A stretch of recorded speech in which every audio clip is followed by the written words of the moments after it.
Today we're going to cover CELPIP Writing Task 1, Email, and this is formal or informal. Now we're going to look at the typical question type, we're going to look at word limits, we're going to look at the types, the 10 main types of Task 1 questions, and the best thing is we're going to look at the structures as well as the words for all types of questions. So, what you're looking at the screen right now is a typical question where you're asked, in this case, you recently purchased a fitness program online which did not help you lose weight, and now you got to write 150 to 200 words on this. So you're going to write an email covering these 3 bullet points. Mention when and where you bought this course, describe why you were disappointed, urge the instructor to remedy the situation. Typical, very typical.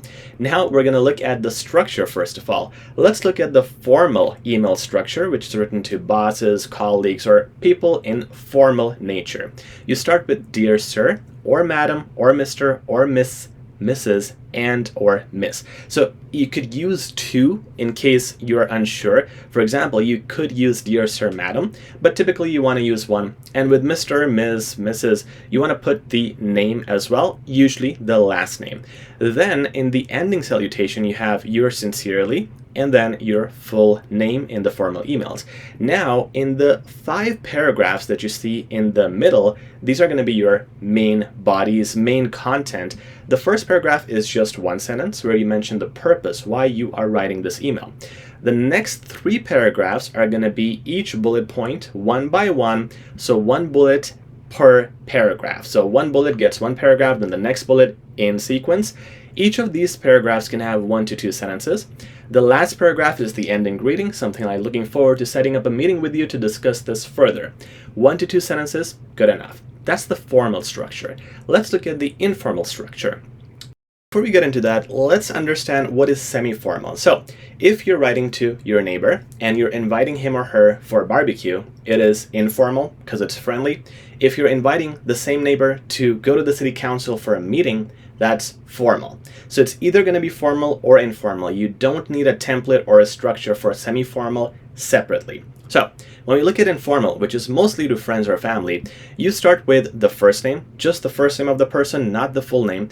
Greeting, which is just, hey, how's it going? How are kids? That's it, 1 to 2 sentences. Bullet 1, 2, 3. Once again, all the 3 bullet points are going to be in the 3 body paragraphs in sequence, 1 to 2 sentences, just like in the formal email.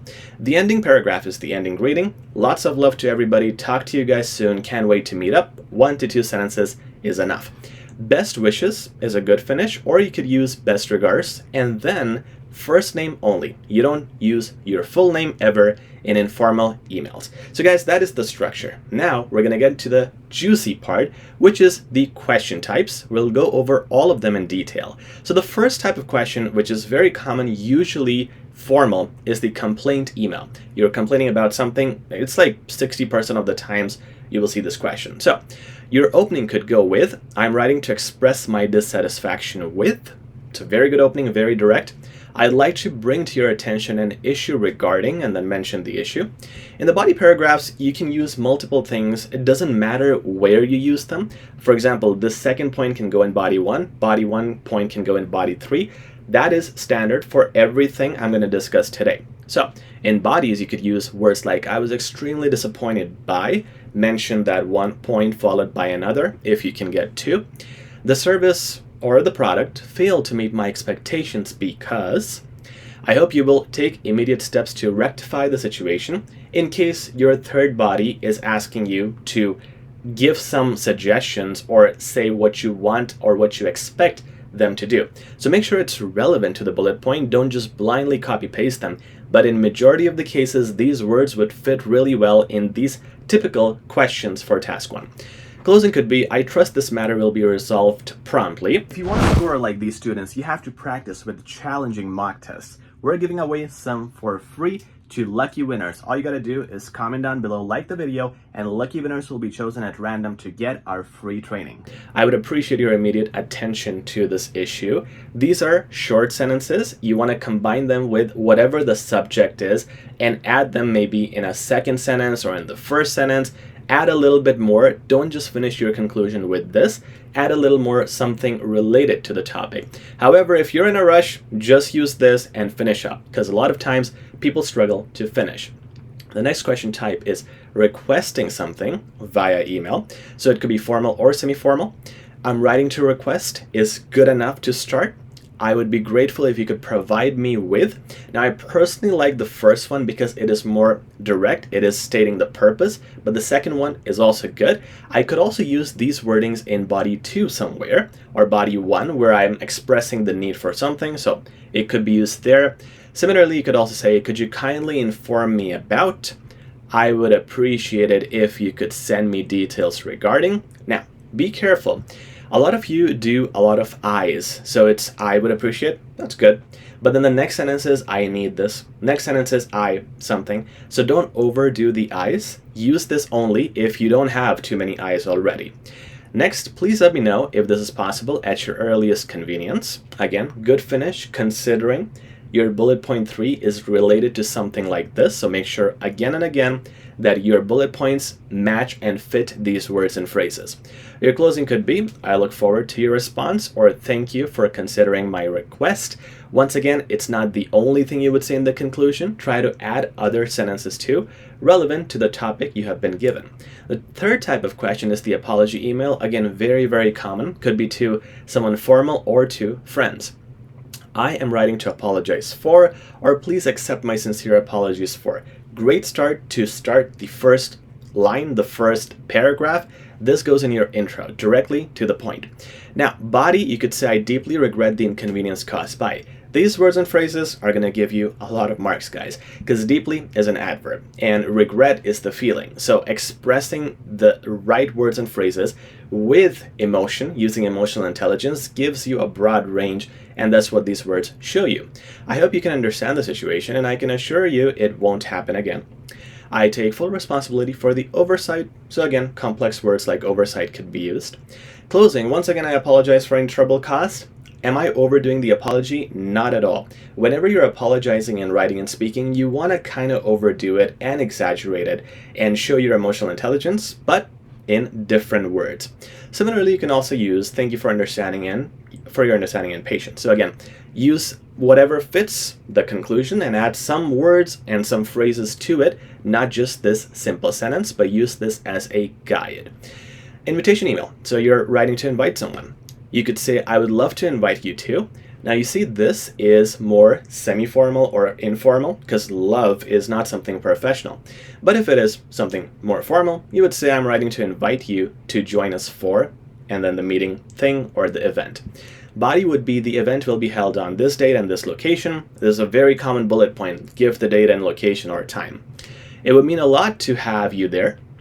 And it's assuming that the body question or the bullet point is asking you to express the feelings. But if it's not, don't use it. If it is, you could use it in conjunction with whatever the bullet point is saying. So always be aware of the bullet point. Please let me know if you can make it. This is a simple sentence, very appropriate for informal situations. For formal, I would add more complex wordings, but this is a guide for you to use if you're in trouble or if you're really stuck.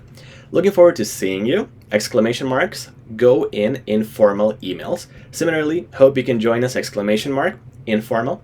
If it is formal, you want to use a full stop, okay? Exclamation marks don't go in the formal emails because they are too expressive, too feely, and we don't want to show that level of expression in formal professional settings. Number 5 is if you're thanking someone for something, I'm writing to express my sincere gratitude for, or thank you so much for. So guys, if you have been following our channel, which one would you use? Because you know we like to use complex range and advanced words. We're going to use the first one. Sincere gratitude is, again, more advanced, good use of adjectives, and it's more descriptive. And it's also going with the purpose. So the purpose is, or I'm writing because it's more direct and appropriate. So I would use that. Thank you so much could be something I could use maybe in the next sentence of the intro if I am doing 2 sentences. Body. I truly appreciate your help with whatever. Your generosity and support mean a lot to me, or you could also say meant a lot to me if it's a past event. Thanks to your assistance, I was able to. Complex sentence, thanks something something, comma something something else. You get more marks for using complex structures. Once again, thank you for everything. We're overdoing thanks. We're overdoing apologies. Okay. I look forward to returning the favor someday. This could be a perfect finish to this entire email. This could be your last sentence. Next type of question is the recommendation question or email.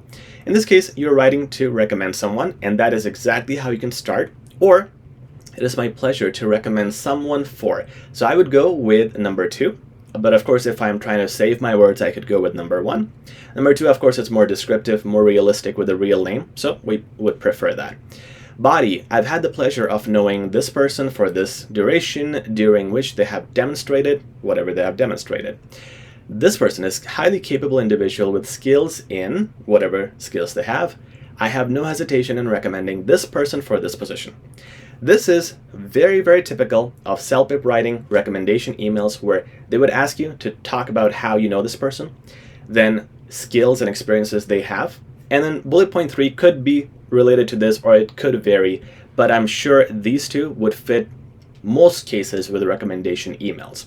Now you can finish with, I'm confident that this person will be an asset to your team, or should you require further information, feel free to contact me. So a lot of times people are confused with this part and they would say things like, my email is this, my number is this. Instead, you just have to give one thing, one email or one number, or you don't have to say anything at all. We're assuming the person knows how to contact you.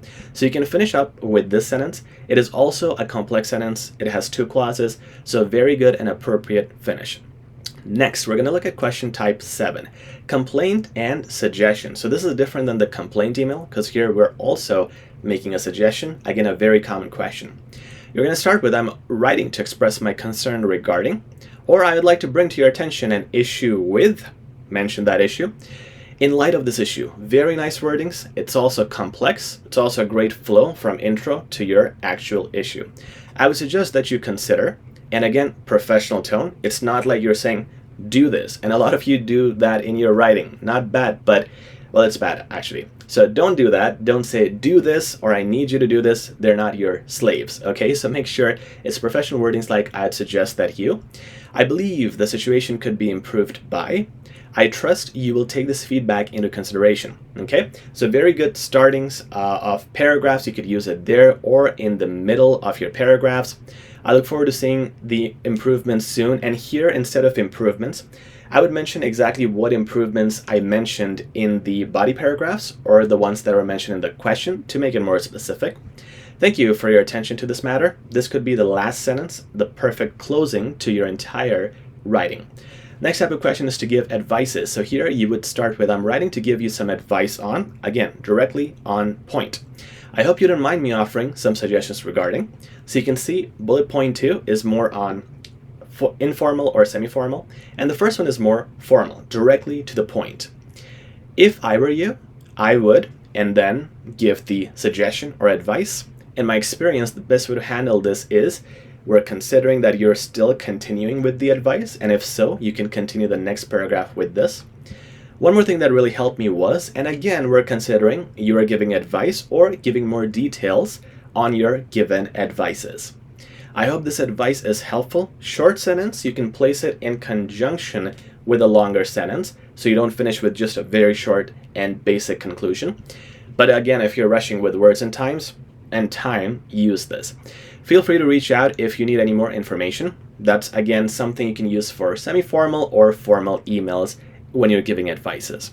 Now let's move on to the final 2 types of questions. One is the application email, when you're writing to apply for a job or to apply for a position or for an apartment and so on. I'm writing to apply for the position of, to the point, I'd like to express my interest in the role of. Which one is better, guys? Number 2. Number 1 is shorter, more concise. Number 2 has more fancy words. So I would use and go for number 2. Body, with my background in whatever, I believe I'm a strong candidate for this position. Complex sentence, very good start, very good body 1, assuming it's relevant to your bullet point 1.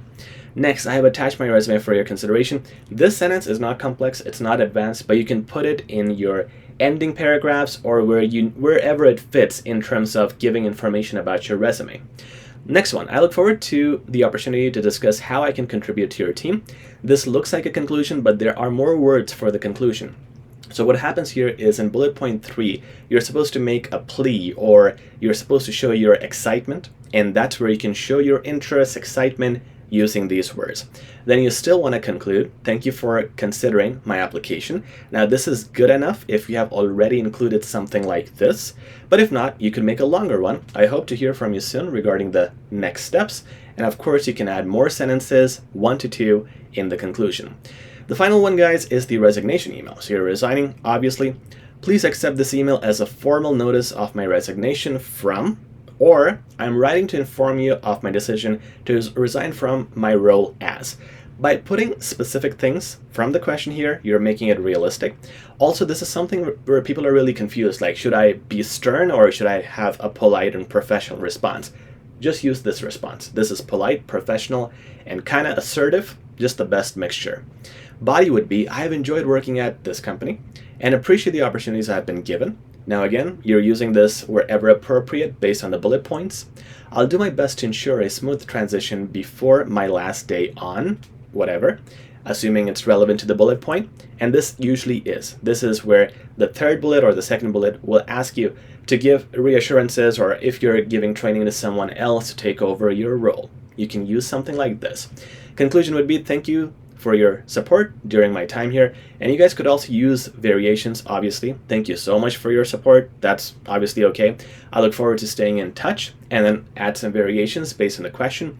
I look forward to staying in touch with you in regards to the next step, or regarding my notice, etc., depending on what the question has stated. So guys, that covers our 10 main writing tasks for Task 1 CELPIP. Please subscribe, like, and share. And if you want detailed answers, sample answers, the best templates for all these questions, as well as Task 2, and a lot of hours of training, check out our CELPIP self-paced course down below in the description. This month is probably a record in sales because a lot of people are applying for the CELPIP exam, and a lot of people need this to pass. So if you want to score like our students 10 plus, use this course. It's right now at a 20% discount. Talk to you soon. Take care.